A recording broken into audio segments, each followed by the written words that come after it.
Not every gift is a blessing.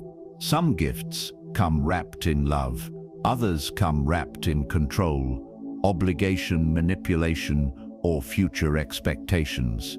Before you say thank you, make sure you're not unknowingly signing a contract you never agreed to. Here are 10 types of gifts you should never accept from anyone. 1. The gift with strings attached.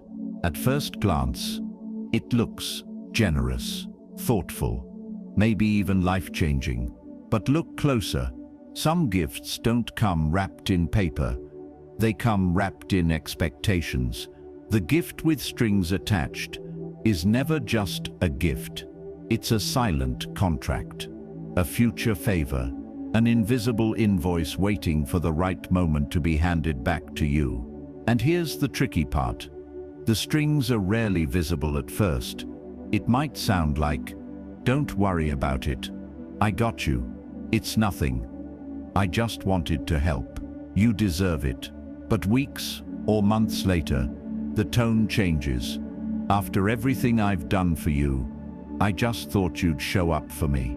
Wow, I guess that gift didn't mean much." That's when you realize it wasn't a gift, it was leverage.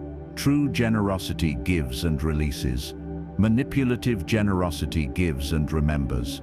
There's a psychological power dynamic in these kinds of gifts. The giver subtly elevates themselves.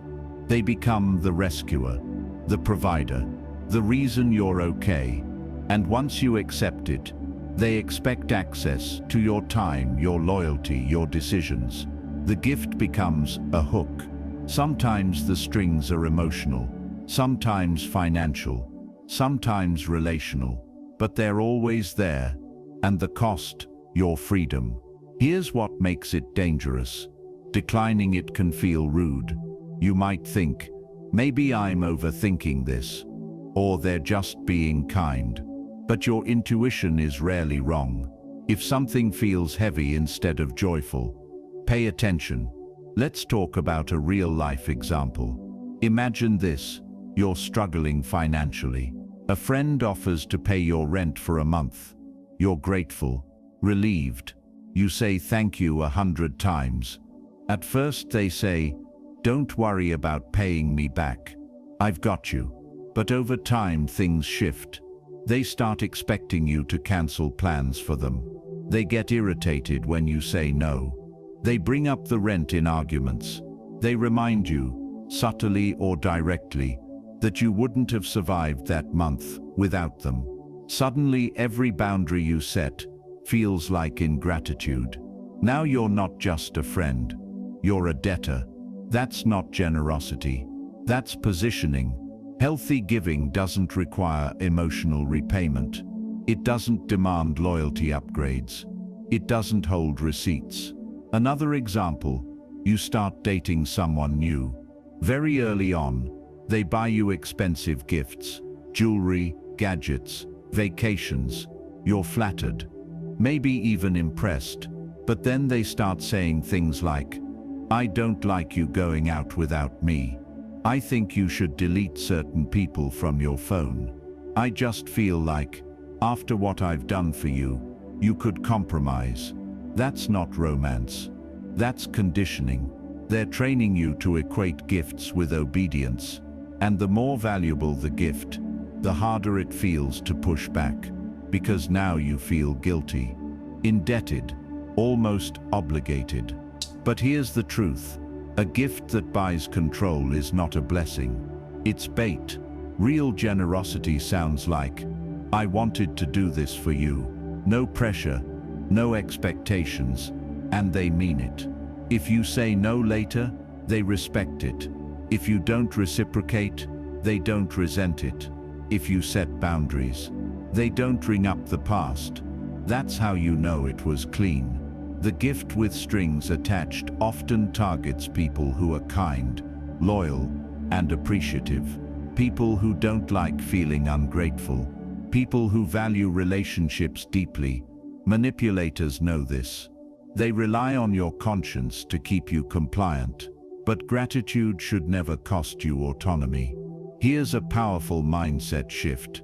You are allowed to receive help without surrendering control of your life. And you are allowed to say no to a gift, even if it looks good. Before accepting something significant, ask yourself, would I feel comfortable if this person never mentioned this again? Would I feel safe saying no to them in the future? Does this feel light or heavy? If it feels heavy, there's probably a string. And remember, sometimes the most powerful thing you can say is, I appreciate it, but I can't accept that. You don't owe anyone access to you because they spent money on you. You don't owe loyalty because someone came through. You don't owe silence because someone helped. A real gift adds to your peace. It doesn't mortgage it, because the most expensive gifts in life are the ones that cost you your independence and your freedom. That's never for sale. 2. The I own you now gift. Some gifts don't just come with strings, they come with a leash. The I own you now gift is louder than the subtle string-attached kind.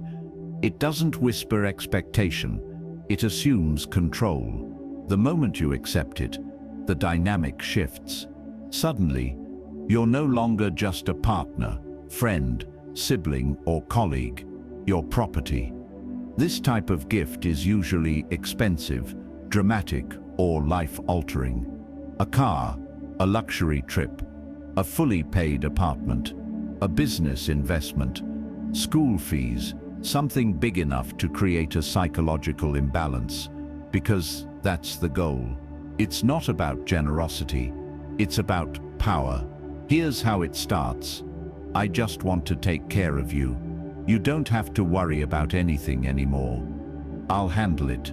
Sounds romantic, protective, supportive, but then the tone changes. You're not going out dressed like that. I don't like your friends. Why are you making decisions without telling me? After everything I've done for you. There it is. Ownership. The gift becomes evidence. Proof. A receipt they mentally wave every time you assert independence. And the bigger the gift, the heavier the psychological weight. Because now, if you resist control, they paint you as ungrateful. Let's talk about a real-world example. Imagine this. You're dating someone who insists on buying you a brand new car. You hesitate, but they push. You deserve it. Stop overthinking. You accept. For the first few weeks, everything feels good. They're proud. You're grateful. Then one day you mention visiting a friend they don't like. They respond, "You're taking the car I bought you over there." You laugh it off. Later, you want to attend an event alone. They say, "If I'm doing all this for you, the least you could do is consider how I feel." Now the car isn't just transportation, it's leverage. Every disagreement becomes a reminder. I bought that for you. Eventually, you start shrinking your world to avoid conflict. You ask for permission without realizing it. You make choices based on how they'll react, not what you actually want. That's not generosity, that's psychological positioning. The I own you now gift thrives on imbalance. It creates a rescuer and dependent dynamic. One person becomes the savior, the other becomes the lucky recipient. But healthy relationships don't require dependency to function. Another example, a parent pays for their adult child's entire lifestyle, rent, bills, expenses, but in return they dictate career choices, relationships, even where the child lives. If you're under my support, you follow my rules. Support becomes control. And here's the uncomfortable truth. Sometimes the control isn't immediate. It's gradual, subtle, almost invisible. At first, you don't notice it because it's packaged as love. But love does not restrict your autonomy. Love does not purchase your obedience. Love does not reduce you to an investment. Real love empowers you. Ownership gifts, on the other hand, shrink you. They make you feel like you owe access, owe submission, owe silence. You might hear things like, "I made you. You wouldn't be here without me." Don't forget who put you on. That language isn't protective, it's possessive, and possession has no place in healthy connection. Here's the deeper psychological layer.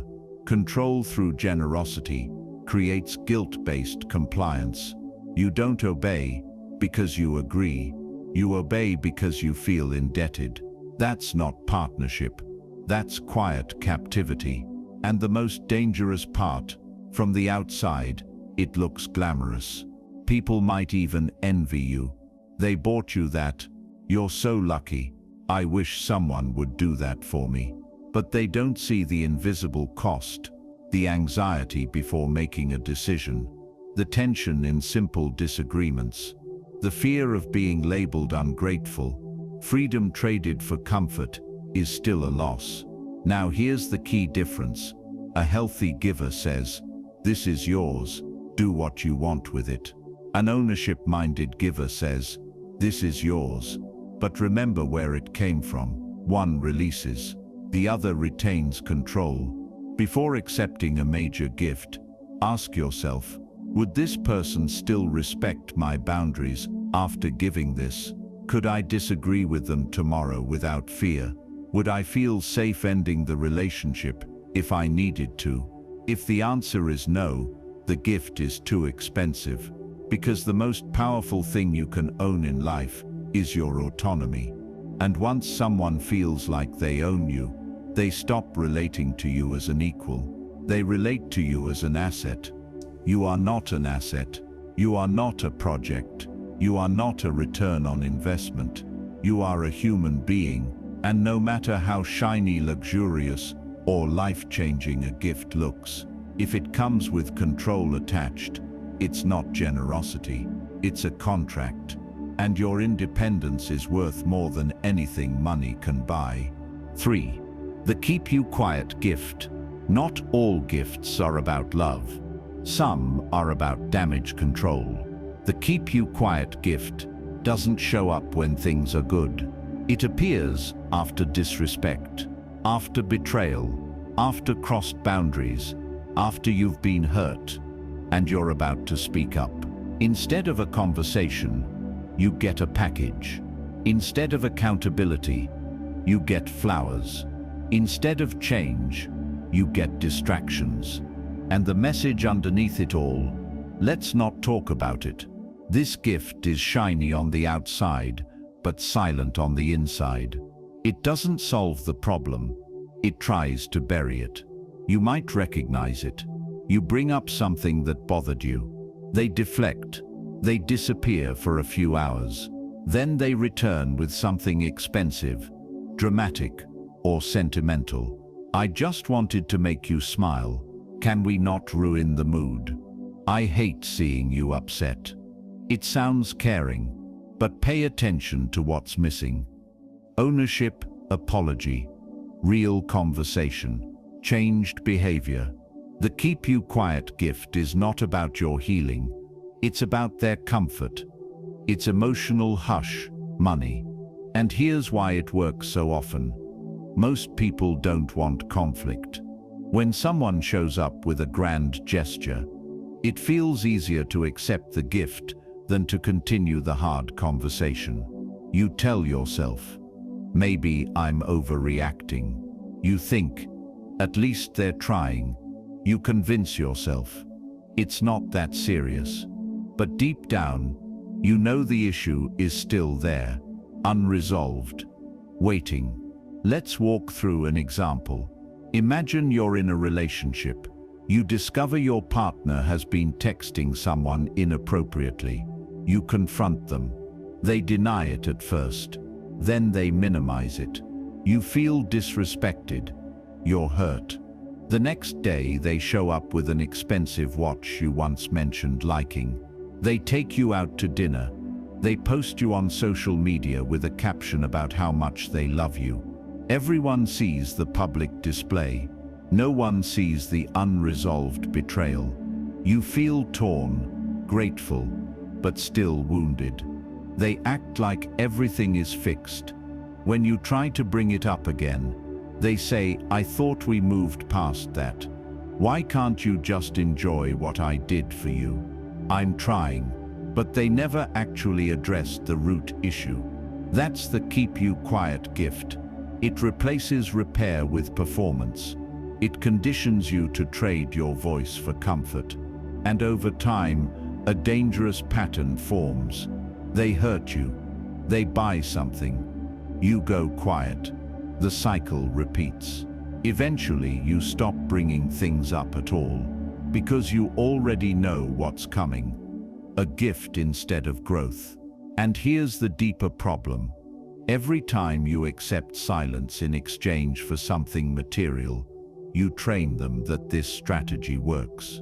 You teach them that your boundaries can be negotiated with purchases, that your voice has a price. But your voice is not for sale. Healthy relationships don't fear uncomfortable conversations. They lean into them. They say, "I was wrong. I understand why you're upset. What can I do to fix this?" Without needing to wrap it in ribbon. Now let's be clear. Giving a gift alongside a sincere apology isn't the issue. The problem is when the gift replaces the apology. When the behavior stays the same. When the accountability never comes. That's not love. That's avoidance.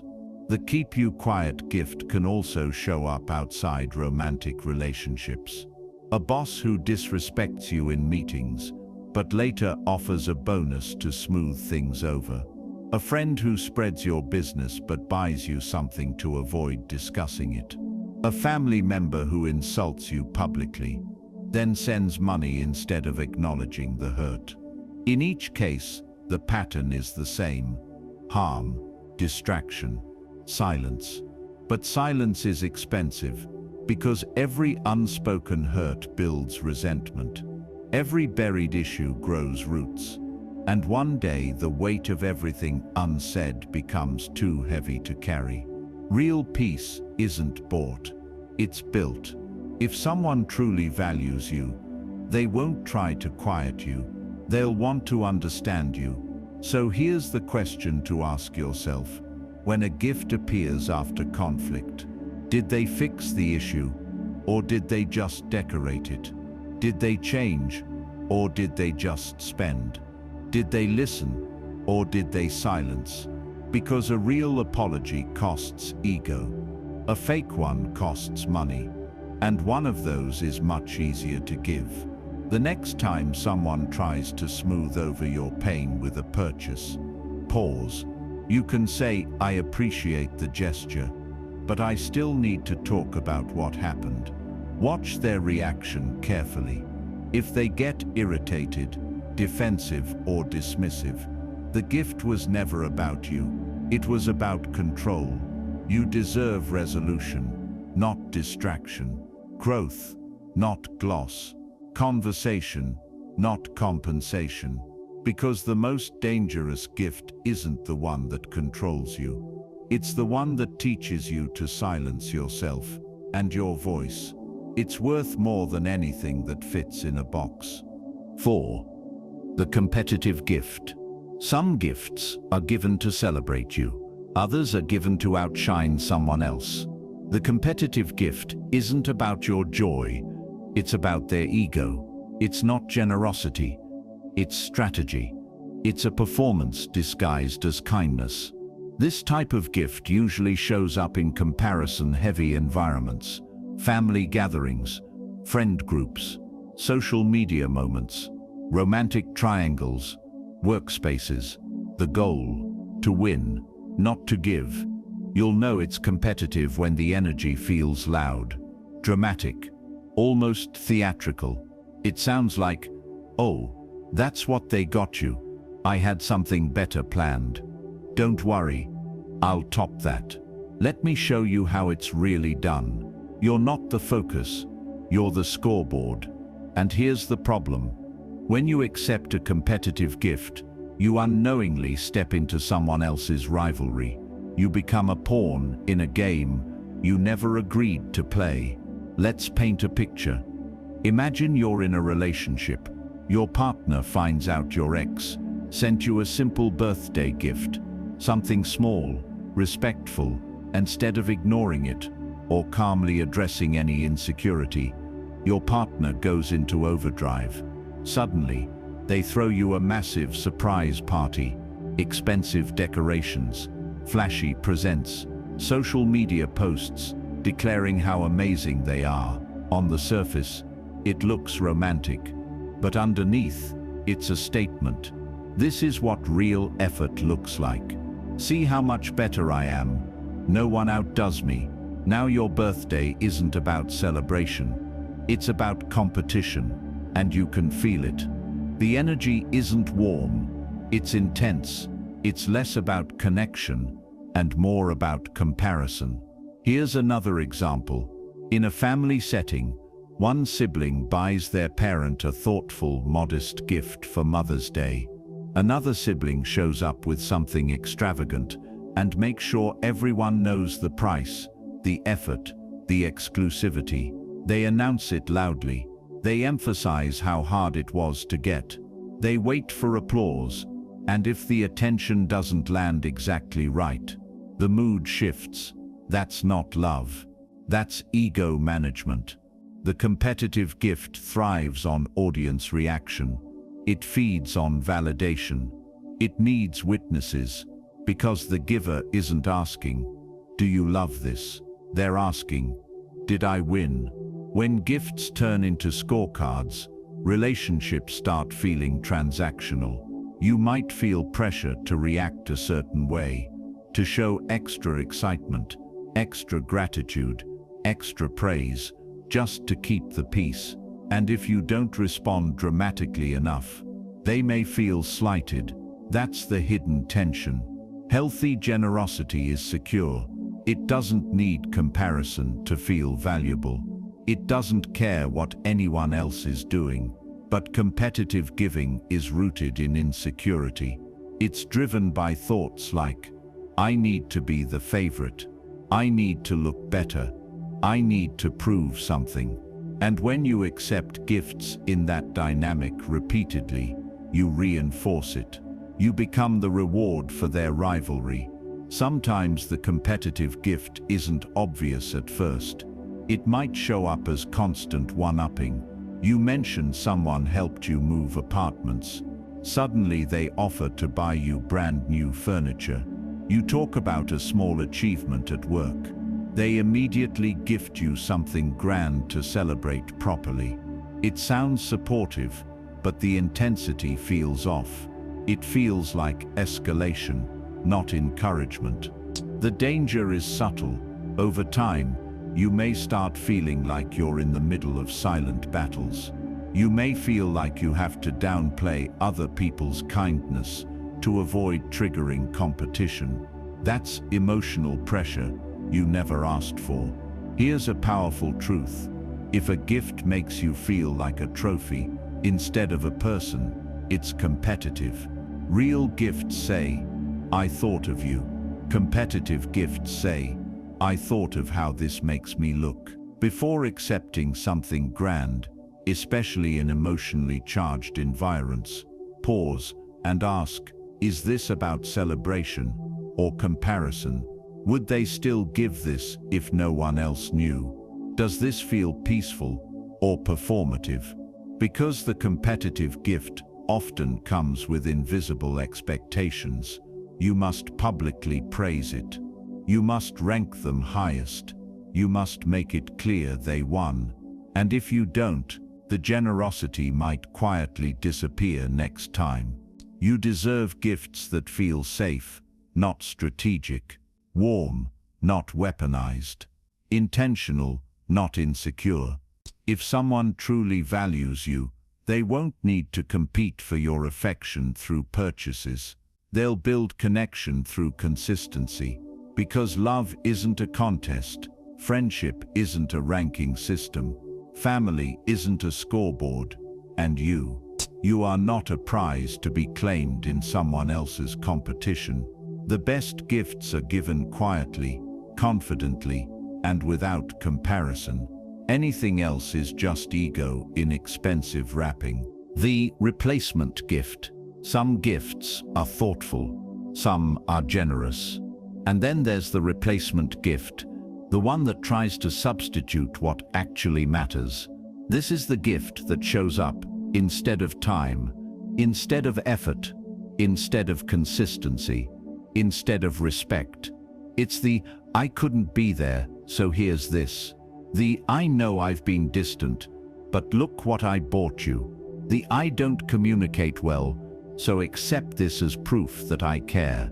The replacement gift is not about giving, it's about compensating, and compensation is not connection. At first, it can feel flattering. Who doesn't like receiving something nice? But when you look closely, you start noticing a pattern. Every time there's a gap in emotional presence, there's a package. Missed your birthday dinner, flowers the next morning, forgot an important event. Expensive dinner reservation, been emotionally unavailable for months, surprise vacation. But here's the real question: why is the gift replacing what should have been there in the first place? The replacement gift doesn't fix absence, it decorates it.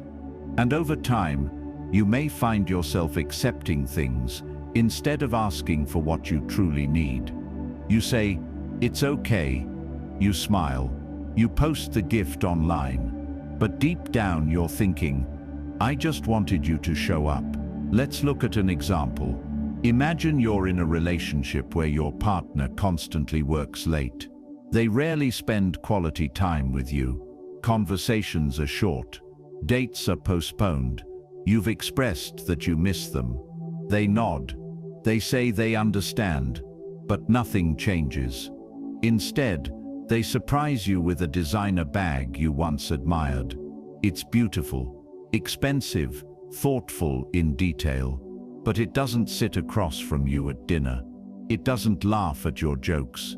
It doesn't listen to your stories. You thank them, you appreciate it, but the loneliness remains. That's the replacement gift. It attempts to fill an emotional void with material value. And here's why it's so dangerous. It can make you question your own needs. You might think, maybe I'm asking for too much. They do so much for me. Other people would be grateful. But gratitude and fulfillment are not the same thing. Another example. A parent rarely attends their child's school events. They miss performances. They miss games. But every report card comes with a big present. Gaming consoles, new phones, expensive sneakers. The child grows up surrounded by things, but craving attention. Years later, they don't remember the gifts. They remember who wasn't in the audience. That's the cost of replacement over presence. The replacement gift sends a subtle message. I'll provide, but I won't participate. I'll spend, but I won't engage. I'll upgrade your lifestyle, but not our connection. It turns relationships into transactions. And when love becomes transactional, emotional intimacy starts to fade. Now let's be clear, giving gifts is not wrong. Busy seasons happen, mistakes happen, but the difference lies in intention and consistency. A healthy partner says, "I'm sorry I missed that. Let's reschedule. I want to be there." An unhealthy pattern says, "Here's something nice," that should balance it out. One builds closeness. The other builds dependency on distraction. Over time, the replacement gift can condition you to lower your standards.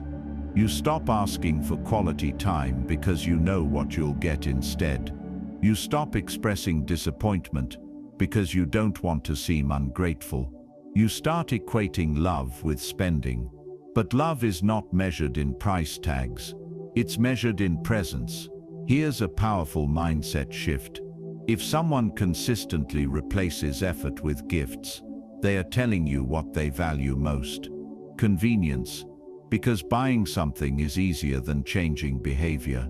Spending money is easier than investing time. Sending a gift is easier than having a hard conversation. Real connection requires emotional labor. The replacement gift avoids it. Before accepting a gift that appears after neglect, ask yourself, did they address the issue or distract from it? Has their behavior changed or just their spending? Do I feel closer to them or just compensated?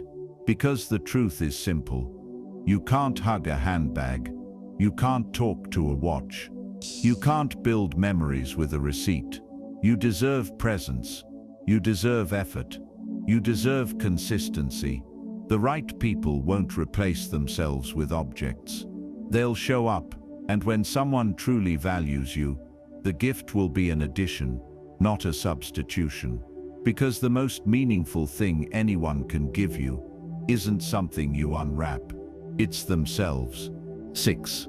The reputation risk gift. Some gifts don't cost you money. They cost you your name. The reputation risk gift is the one that looks exciting, exclusive, or beneficial on the surface, but quietly threatens your integrity, credibility, or public image underneath. It's the no one has to know gift. The this stays between us opportunity. The just accept it, don't ask questions offer. And here's the truth. Anything that requires secrecy to protect your reputation is not a blessing. It's bait. Your reputation is built slowly through consistency, character, and choices, but it can be damaged instantly by one wrong association, one questionable acceptance, one compromise you knew didn't sit right. The reputation risk gift often shows up in professional settings, public roles, relationships with power imbalance, or situations where influence is involved. It might look like an expensive gift from a client before a major decision, a luxury trip offered by someone who expects favoritism, money given under unclear terms, an extravagant present from someone whose name is surrounded by controversy. On paper, it's just a gift, but context changes everything. Let's walk through an example. Imagine you work in a corporate environment. You're responsible for choosing a vendor for a large contract. One of the companies competing for the deal sends you a high-end watch as a token of appreciation. They say it's just gratitude for your time. You didn't ask for it. It wasn't part of any agreement. But now it's in your hands. If you accept it, even if you believe you'll stay unbiased, perception changes. Colleagues might question your fairness. Competitors might suspect favoritism. If word spreads, your integrity becomes part of the conversation. Even if you do nothing wrong, that's the risk. The gift creates doubt, and reputation doesn't survive doubt easily. Here's another example.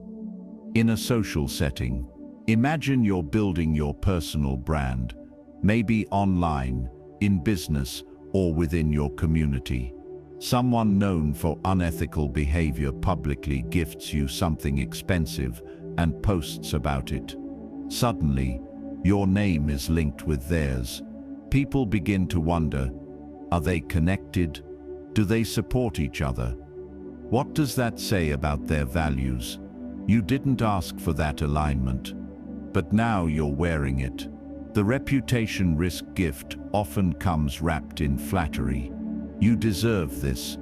I believe in you. Let me support you. But sometimes, support is strategic.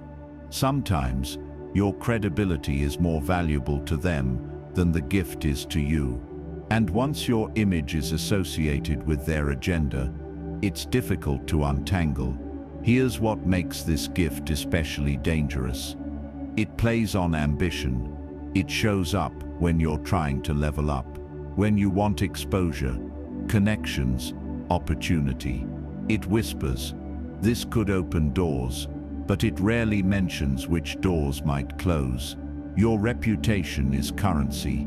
It influences who trusts you, who hires you, who partners with you, who listens to you. A questionable gift can quietly devalue that currency. Now let's talk about relationships.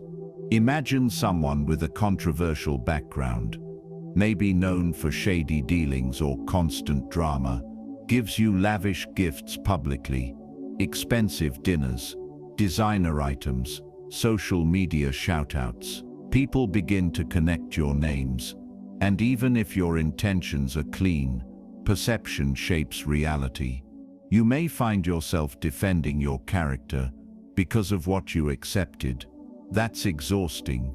Healthy gifts enhance your image, not endanger it. They don't require secrecy. They don't create suspicion. They don't force you to explain yourself. Here's a powerful rule to live by. If you'd be uncomfortable explaining the gift openly to people you respect, don't accept it.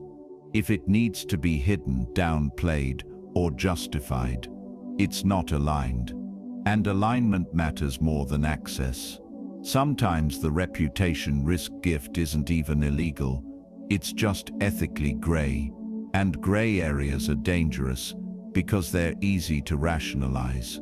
It's not technically wrong. Everyone does it. It's just appreciation.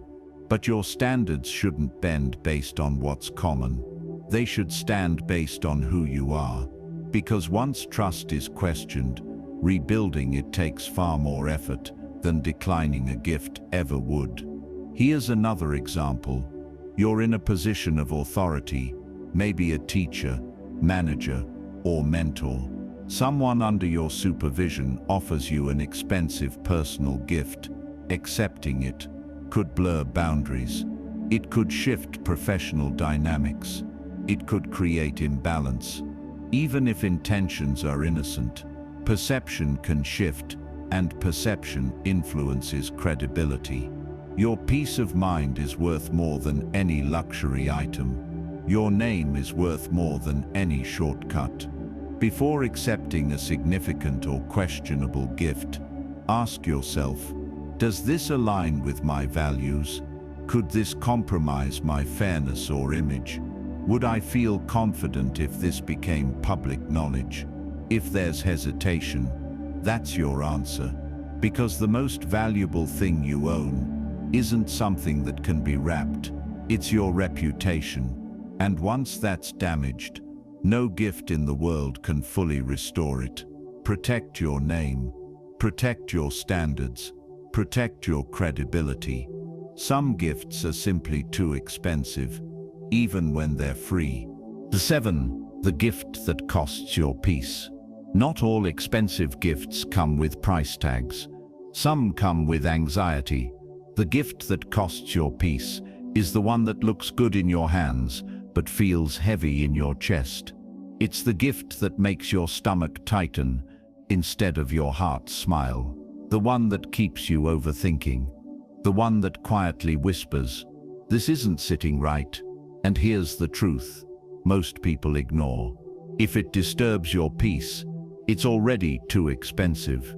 Peace is subtle. You don't always notice it when you have it, but you definitely notice when it's gone. And some gifts don't add joy. They add pressure. Pressure to respond a certain way. Pressure to behave differently. Pressure to stay connected. Pressure to tolerate what you normally wouldn't.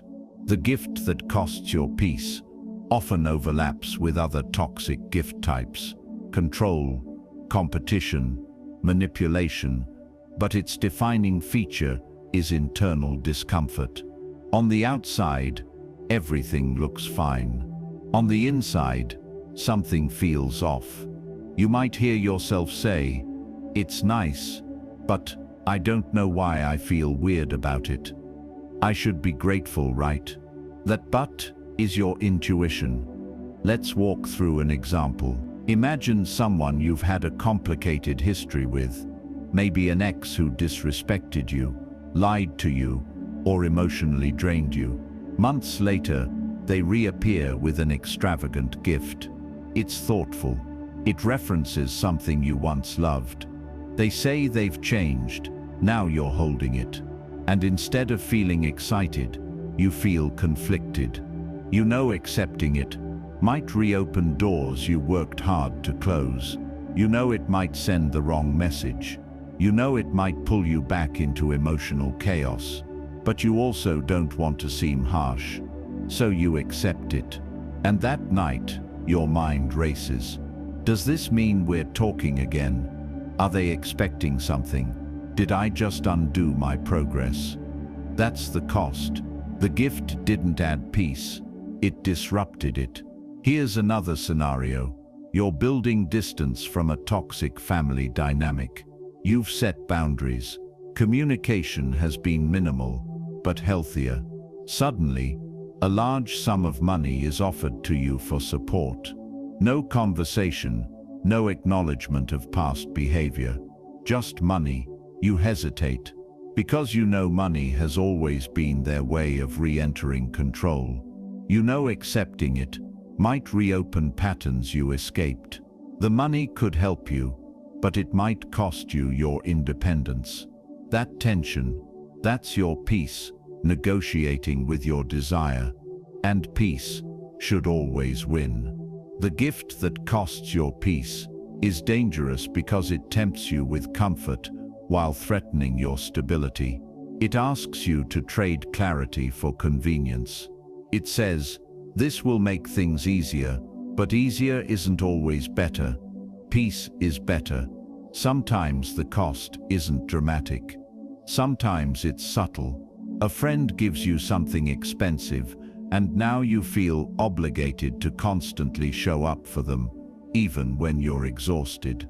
A partner buys you something lavish, and now you feel guilty setting boundaries. A colleague gives you something generous, and now you feel hesitant to disagree professionally.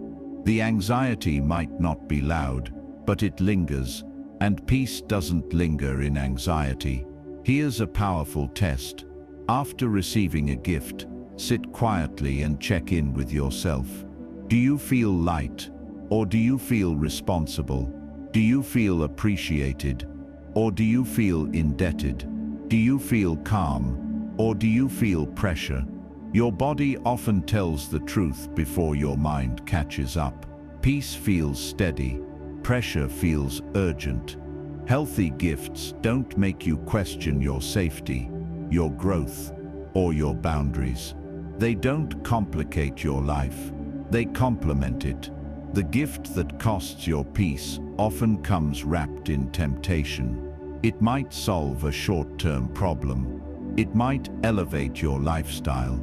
It might look impressive to others, but internal peace is not negotiable, because once you sacrifice it, everything else becomes harder. Sleep becomes lighter. Decisions become clouded. Conversations become tense. You start managing emotions instead of living freely, and no object is worth that. Here's the deeper lesson. Peace is wealth. It's the ability to rest without worry, to say no without fear, to move without looking over your shoulder. If a gift threatens that, it's not a gift, it's a trade. And the exchange rate is unfair. Sometimes the strongest move isn't accepting what looks good. It's protecting what feels good. You can politely say, I appreciate the thought, but I'm not comfortable accepting this. Watch how they respond. If they respect your boundary, it was likely genuine. If they react with anger, guilt-tripping, or pressure, you just confirmed why your peace felt disturbed. Never ignore discomfort just to appear polite. You can replace a lost opportunity. You can earn more money. You can buy something later.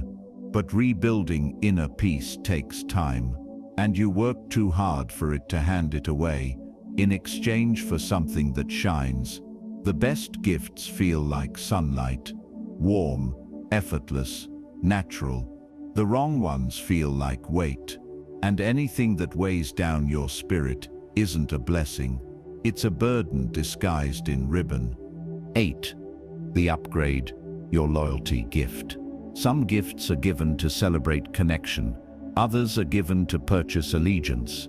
The upgrade your loyalty gift isn't about kindness, it's about positioning. It's the subtle attempt to move you from neutral to owned, from independent to obligated, from supportive to exclusively theirs. It says, without saying it, remember who did this for you. Now you know who really has your back. Don't forget where your loyalty should lie. This gift doesn't just sit in your house. It sits in your conscience. It's usually given in moments of tension, when there's conflict in a friend group, family disagreement, workplace politics, or relationship drama. It appears right when sides are forming, and suddenly you're being blessed. But the timing isn't random. Let's break it down. Imagine you're in a friend group where two close friends have fallen out. You've chosen to stay neutral. You don't want to take sides. Then one of them goes out of their way to buy you something expensive. Maybe they pay for your trip. Maybe they gift you something you've wanted for months. And somewhere in the conversation, they say, "You know I've always looked out for you. I hope you see who really values you." Just remember that. It's subtle, but it's strategic. The gift is not about your happiness. It's about securing your allegiance. Now, when conversations about the other person come up, you feel tension, you hesitate, you soften your stance, you feel pressure, not because you believe one side is right, but because you've received something significant. That's not loyalty, that's leverage. Here's another example. In a workplace, two senior colleagues are competing for influence. One begins mentoring you, taking you to exclusive events, offering you perks, giving you generous opportunities. On the surface, it feels like support, but then you start hearing, "Be careful who you associate with. I expect you to stand with me on this. I've invested in you." The investment wasn't mentorship, it was positioning. They're not asking for your professional opinion, they're asking for your loyalty upgrade. And loyalty purchased through gifts is fragile because it's built on obligation, not respect. The upgrade your loyalty gift creates an emotional contract. It tells you you owe me alignment, and if you don't align, the energy shifts. They might withdraw, they might guilt trip, they might remind you what they've done. True loyalty grows naturally from trust, consistency, and shared values. It doesn't need bribery. When someone has to buy your allegiance, it means they don't trust it. And when you accept that kind of gift without awareness, you risk losing your independence, because now your choices feel monitored. Your words feel calculated. Your neutrality feels unsafe. Here's a personal relationship example. Imagine your partner feels threatened by someone in your life, maybe a close friend they don't particularly like. Instead of discussing their insecurity openly, they start showering you with gifts, extravagant dates, expensive surprises, public declarations, then casually, "I just hope you see who treats you better. I don't think they'd ever do this for you. You know where your loyalty should be." The message is clear: choose me, but not because of emotional connection, because of material proof. That's not healthy bonding. That's competitive possession. The danger of the loyalty upgrade gift is that it makes you feel chosen, but also controlled. It feels good to be valued, but it feels heavy to be claimed. You might start feeling like your relationships are being ranked, like your support is being monitored, like disagreement equals betrayal. That's not how secure relationships function. Secure people don't need to buy loyalty, they inspire it. Before accepting a gift in a politically or emotionally charged environment, ask yourself, Is this generosity, or is this positioning? Would this person still value me if I disagreed with them? Does this gift make me feel free or claimed? Because loyalty that comes with pressure is not loyalty, it's obligation. And obligation doesn't create authentic connection. It creates silent resentment. The strongest relationships allow you to think freely, choose freely, and connect freely, without financial influence tipping the scale. If someone truly respects you, they won't try to corner your allegiance with gifts. They'll trust that your loyalty, if given, is real. And here's the truth. If your loyalty can be bought, it can also be sold. That's not a stable foundation for any relationship. You deserve the freedom to stand where you genuinely believe, not where the highest spender stands, because the best loyalty isn't upgraded with money, it's earned with character, and anyone who needs to purchase it probably hasn't built it. 9. The obligation gift. Some gifts feel joyful, others feel heavy. The obligation gift is the one that doesn't excite you, it pressures you, it doesn't make you smile, it makes you calculate. It's the gift that silently says, "Now you owe me," and the moment you accept it, something shifts. You're no longer just receiving, you're indebted. This kind of gift isn't always dramatic or expensive. Sometimes it's subtle, sometimes it's wrapped in politeness. But what defines it isn't the price, it's the pressure attached to it. You'll recognize it by how it makes you feel. Not grateful, responsible. The obligation gift often shows up in relationships where boundaries are weak or expectations are unspoken. It can appear in friendships, romantic partnerships, family dynamics, workplaces, anywhere power or influence exists. It sounds like, "I didn't have to do this, you know. I went out of my way for you." I hope you remember this. That last one is the giveaway, because genuine generosity doesn't need to be remembered. It's given freely. The obligation gift keeps score. Let's look at an example. Imagine a friend insists on paying for your entire birthday celebration. Dinner, drinks, decorations. You offer to split it, but they refuse. "Don't worry, I've got it." At first, it feels generous, but a few weeks later, they ask you for a favor you're uncomfortable with. Maybe it's covering for them in a lie. Maybe it's helping them move on a day you're unavailable.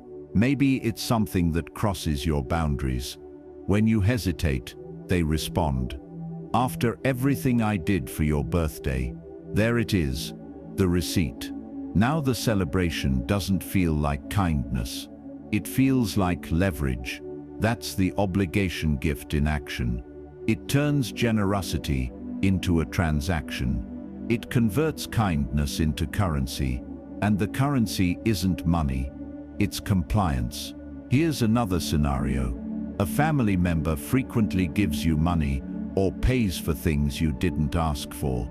Every time you try to assert independence or make a decision they disagree with, they remind you of their financial support. "I've done so much for you. You wouldn't be where you are without me. You owe me respect." But what they really mean is, "You owe me control." The obligation gift thrives in environments where saying no feels rude. It counts on your politeness. It relies on your conscience. It assumes you won't want to appear ungrateful. And that's why it works. You start overextending yourself. You say yes when you want to say no. You agree when you want to disagree.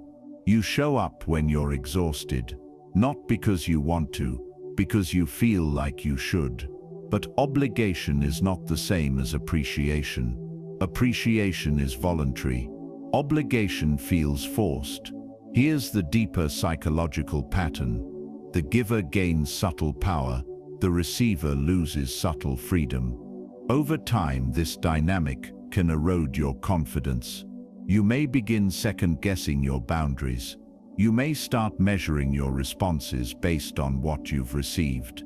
Can I really say no? Will this seem ungrateful? Do I owe them? Healthy gifts don't make you ask those questions. Healthy gifts say, I wanted to do this. No expectations, and they mean it. If you decline a request later, they don't reference the past. If you set boundaries, they respect them. If you choose differently, they don't weaponize generosity. Now here's something important. The obligation gift isn't always malicious. Sometimes people give this way because that's how they learned love. Transactional, conditional, score-based, Tao. But intent doesn't erase impact. If it creates pressure, it's still a problem. Before accepting a significant gift, especially from someone who has a history of keeping score, pause and ask yourself, would I feel comfortable saying no to them next week? Have they used past generosity against me before? Does this feel light? Or does it feel like a future favor? Your intuition will answer honestly. You are allowed to decline something if it threatens your autonomy. You are allowed to say, I really appreciate the offer, but I'd rather handle this myself, and watch carefully how they respond. If they respect your independence, it was likely genuine. If they get offended, pushy or dramatic, the obligation was already built in. The strongest relationships don't run on debt. They run on mutual choice, because real generosity doesn't demand repayment. It doesn't require loyalty upgrades. It doesn't store receipts. It gives and lets go. You don't owe your time, your energy, your agreement, or your silence, because someone bought you something. Gratitude does not equal submission. And the moment a gift starts feeling like a contract, it's no longer a gift, it's a negotiation. And your freedom is not something you should ever have to repay. 10. The emotional hook gift. Some gifts touch your heart, others grab your mind and never let go. The emotional hook gift is one of the most dangerous types of gifts you can receive because it doesn't just land in your hands, it lands in your emotions. It's designed to pull at your feelings, to connect you to the giver in a way that makes it difficult to say no, difficult to set boundaries, difficult to walk away. It's less about what you want and more about what they need. Unlike generosity, which is free, the emotional hook gift comes with invisible strings. It creates an unspoken dependency. It targets your vulnerabilities, a time when your heart is open, your spirit is soft, your trust is high. You might recognize it when someone gives you a gift after a fight, as though the object will erase the argument. They give something thoughtful right after they've hurt you, hoping to distract you from the pain. It's a remember when gift, a token that triggers nostalgia, emotion, or unresolved feelings. And the impact is subtle at first. You feel gratitude, you feel touched, you feel connected. But then the pressure begins. You may notice yourself thinking, maybe I should forgive them. After all, they did this for me. I can't be mad. They spent so much effort. I need to respond in kind, or they'll feel hurt. The gift manipulates your emotions before you even realize it. Let's break it down with a real-world scenario. Imagine you've recently ended a relationship because your partner was emotionally distant. You're trying to move forward, heal, and regain your independence. One day, out of nowhere, they show up with a gift, something deeply personal, something that reminds you of the good times in the relationship. A handwritten letter, a carefully chosen piece of jewelry, a playlist of songs that matter to both of you. At first, it's flattering. You feel seen, appreciated, touched. You think, they remembered me, they understand me. But underneath it, the gift is a hook. It's not just a gift, it's an emotional tether. It pulls at the memories, the vulnerabilities, the unresolved feelings. Every time you see it or think about it, it whispers, "We're not done. Remember what we had. Maybe you shouldn't let go." Suddenly your progress toward independence falters. You start re-evaluating boundaries you had just set. You question your decisions. You give extra attention to someone who hasn't necessarily changed their behavior. This is the trap of the emotional hook gift. It exploits your empathy and your heart. It turns nostalgia, gratitude, and kindness into leverage. Another example, a friend knows you're struggling with a personal challenge, maybe stress at work, a family conflict, or a health issue. They send you an expensive, over-the-top gift, framed as support. Maybe it's a luxury item, a weekend getaway, or even a financial gift. It seems generous, thoughtful, well-meaning, but underneath, it creates pressure. You feel obligated to respond in a way that validates them, to reciprocate, to show loyalty, to be emotionally available, even when you're drained. Suddenly, you're tethered, emotionally indebted to someone who didn't truly ask how you feel, but assumed the gift would do the talking for them. The emotional hook gift is often used in cycles. Hurt or distance occurs. They disappoint, neglect, or wrong you. A gift is given, something sentimental, beautiful, or costly. You feel obligated to forgive, to reconcile, or to comply. Emotional debt accumulates, pattern repeats. Each gift reinforces the attachment, creating dependency.